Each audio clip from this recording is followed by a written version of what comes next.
সৎপাত্র সুকুমার রায়। শুনতে পেলুম পোস্তা গিয়ে তোমার নাকি মেয়ের বিয়ে। গঙ্গারামকে পাত্র পেলে জানতে চাও সে কেমন ছিল? মন্দ নয়, সে পাত্র ভালো, রং যদিও বেজাই কালো। তার উপরে মুখের গঠন অনেকটা ঠিক প্যাঁচার মতন। বিদ্যা বুদ্ধি বলছি মশাই, ধন্যী ছেলের অধ্যবসায়। 19টি বার ম্যাট্রিক এসে ঘায়েল হয়ে থামলো শেষে। বিষয় আশয় গরিব বেজায়, কষ্টে সৃষ্টে দিন চলে যায়।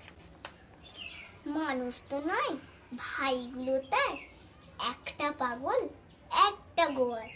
আর একটি সে তৈরি ছেলে, জাল করে নোট গেছেন জেলে।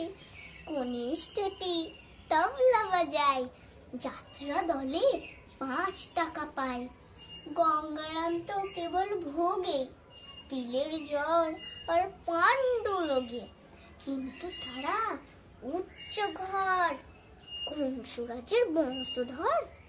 শ্যামলাহেরি বনগ্রামে কি যেন হয় গঙ্গারামে। যা হোক, এবার পাত্র পেলে, এমন কি আর মন্দ ছেলে। নমস্কার।